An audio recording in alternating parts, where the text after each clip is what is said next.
Hi, this is Josh Williams with Ronin Training Center's Advanced MMA program. Joining me today is Melvin Harris. We have covered a lot of cage material in terms of how to control the cage, how to drive an opponent towards it, cut him off, control from there. We're going to shift gears for a few minutes and talk about some basic ground control stuff. Really, I consider it basic. To a lot of folks, it's going to be more of an advanced theory because you can't. It's a very by touch kind of thing. All right, you've got to be able to feel the pressure. You're going to be able to see it, but what you're seeing on camera versus what Melvin's going to feel is going to be totally different things. All right, so let's start down.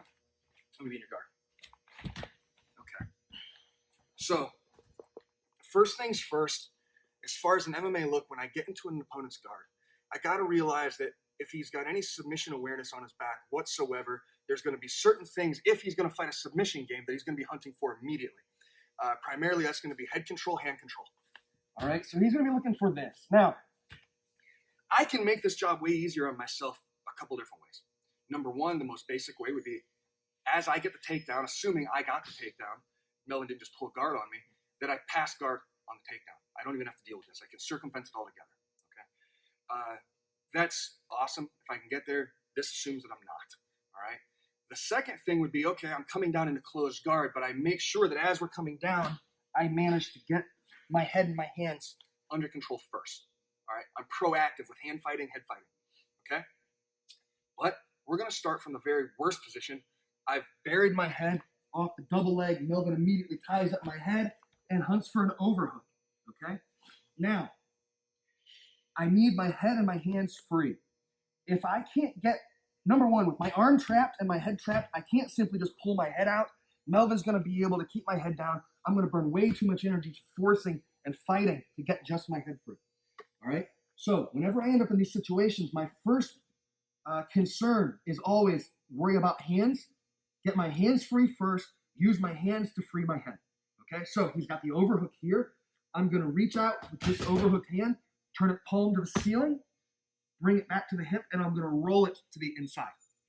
That hand now can control and post on his shoulder. As soon as that happens, I have both hands free. Now, I'm just going to reach up, grab his hand, drive it off my head, and here's the trick. I got to make sure I control that hand. Okay?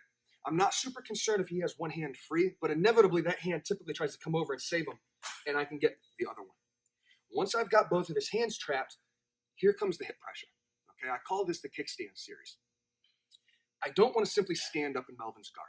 Okay, I can do it right now. I'm not worried about necessarily getting armbarred because I have both of his wrists under control. If I had my hands here and Melvin had wrist control on me, the second I go to step, he can be swimming underneath and looking for attacks. But because I'm proactive with getting his hands after I cleared my head, I can stand up however I want, and I'm not really worried. Even if I did it really poorly, like what I just did, usually if I didn't have his hands and he has mine, I'm getting swept or submitted doing this. Okay? So, first things first, after I've got his hands under control, my very first step loads his hips. Okay? I step deep.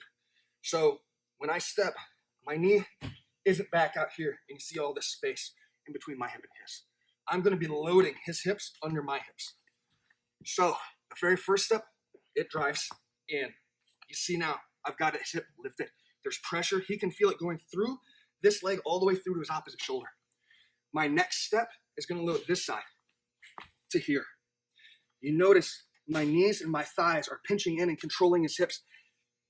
And essentially, Melvin just became my kickstand, like I'm a bicycle, all right? I can lean my weight forward, no hands.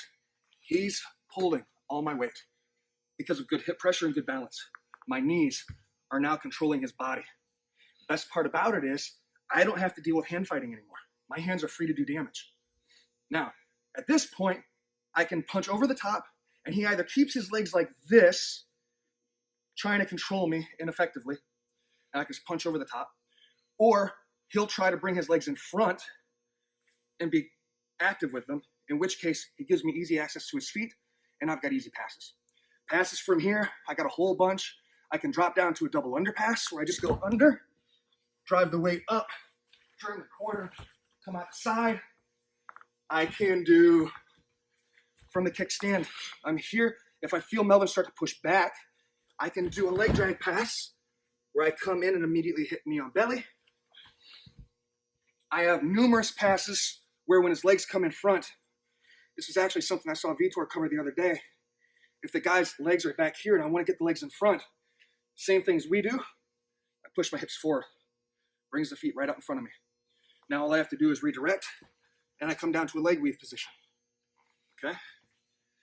But the beauty about all this is, the second I go from here to here, now I'm controlling my hips or controlling his hips, my hands become free. From here, I ride him, he carries all my weight, and I'm free to punch, and he's completely on defense, all right? He's gonna be on defense until he tries to move his legs, and when he does, I have easy passes right at the hips and come through and change positions.